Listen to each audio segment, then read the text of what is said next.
So I have a question for you, and my question is, what is your most dominant vibration in relation to a particular subject? So what do I mean by a dominant vibration? Well, if we think about the word emotion, emotion is energy. Emotion, energy in motion. And that energy is created by lots of individual energy particles like electrons and protons and neurons that come together and they form a frequency, they form a vibration.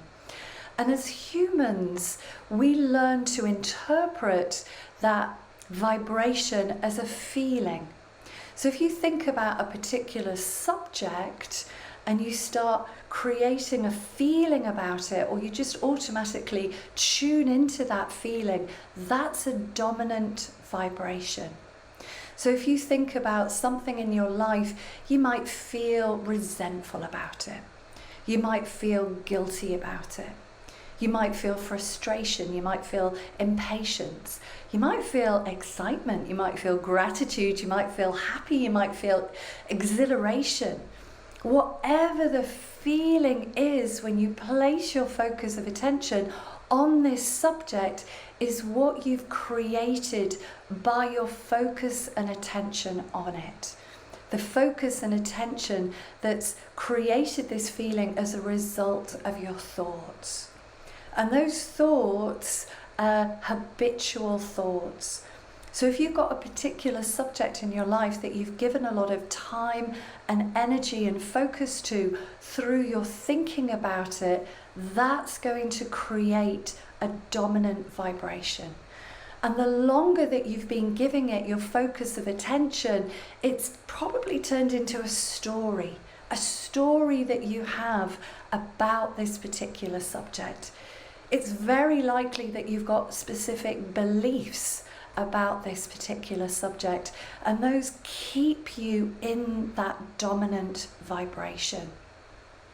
And so it becomes really quite frustrating when you're trying to change the way that you think and feel about a particular subject because you've got this dominant vibration going on. It's like you've created this natural default in the way that you think and the way that you feel about this subject. And as Abraham says, every subject is really two subjects: what is wanted and what's unwanted. And so when I start to work with a client, 9 times out of 10, they'll come to me and I'll say, what is it that you want to experience? What would you love to have happen? What is it that you want to feel? And they will talk to me about all the things that actually they don't want to feel. So take, for example, anxiety.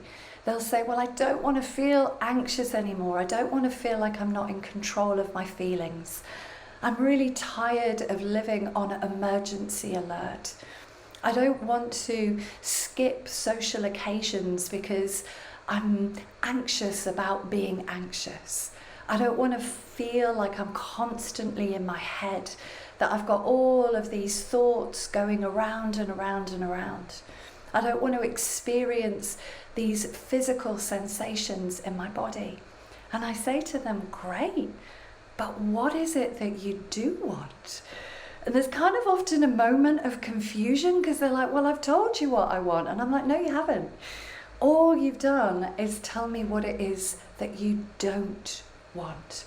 What we need to do is we need to create a new creation. We need to describe what it is that you most want to experience. And what I'm hearing is that you want to feel calm in your body. You want to feel safe in your body. You want to feel that you're in control of your body. You want to feel settled in your body. You want to feel connected to your body. You want to experience peace of mind. You want to be present. You want to be able to go into particular situations, whether they're work situations or social situations, and feel calm, feel relaxed, feel good. And they're like, yes, that's what I want. And that's what I mean. that every subject is two subjects, what's wanted and what's unwanted. And so if we've got a particular subject in our experience in our life that we have given a lot of time and energy to through our thoughts, that is what's created a dominant vibration. And so it becomes really tricky when we try to change the way that we think and we feel, especially if we're trying to do that on our own, because we've just got these habitual thoughts and beliefs and stories and ideas and perceptions and assumptions into this subject that's creating that dominant vibration. And whatever it is that you focus on, you create more of the same. And so, give you a great example of a client that I've been working with who, when she came to me, had chronic fatigue, and she'd had chronic fatigue for a number of years. And so one of the first things that I got her to do was to describe how she currently felt about the chronic fatigue, how she currently felt about her body. And she described it as something that she felt that she had to do battle with. She described it as something that was working against her, that she wasn't in harmony with her body, that sometimes she would have better periods where she was feeling good and she was feeling like she'd cracked it, but then she'd crash again. She felt like the chronic fatigue was like a persecutor, and it was something that she was having to basically do battle with. She had all of this resistance around this particular health condition and was almost at that point where she just didn't know if this was going to be something she had to learn to live with. So one of the things that we started to do was to change her dominant vibration about her body, about this particular health condition. That getting her to see that the body was just doing the best that it could with what it had, that it wasn't something that she had to battle with.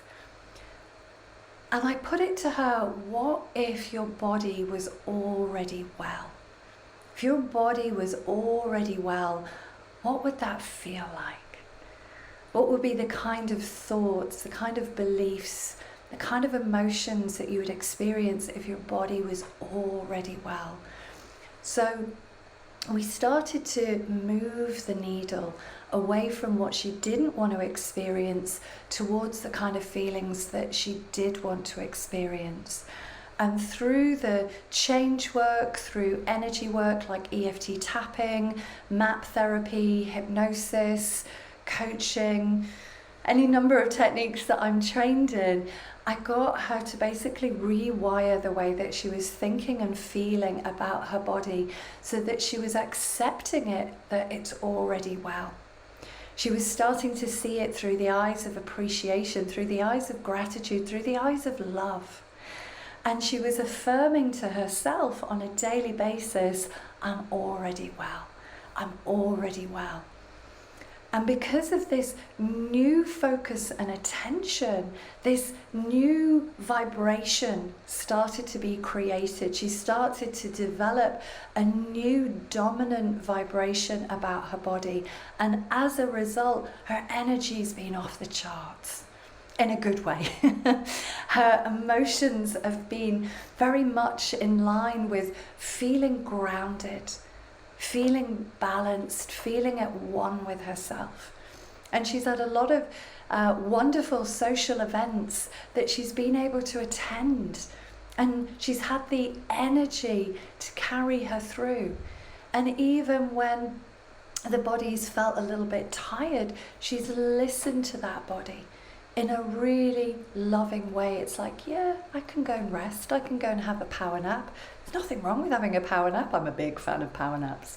But she's listening to the body in a different way. Instead of that, like, oh, I'm really tired, I need to rest. It's like, okay, my body's just letting me know that I just need to go and top my energy levels up. So she is now operating in a very different mindset, a very different frequency about her body.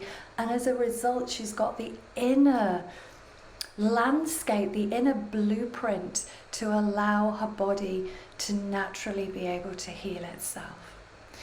So if you have got a particular dominant vibration about a subject and you really want to transform the way that you think and feel about this subject, then hop on to the link below and book your free consultation, and I'll look forward to connecting with you very soon. Bye bye for now.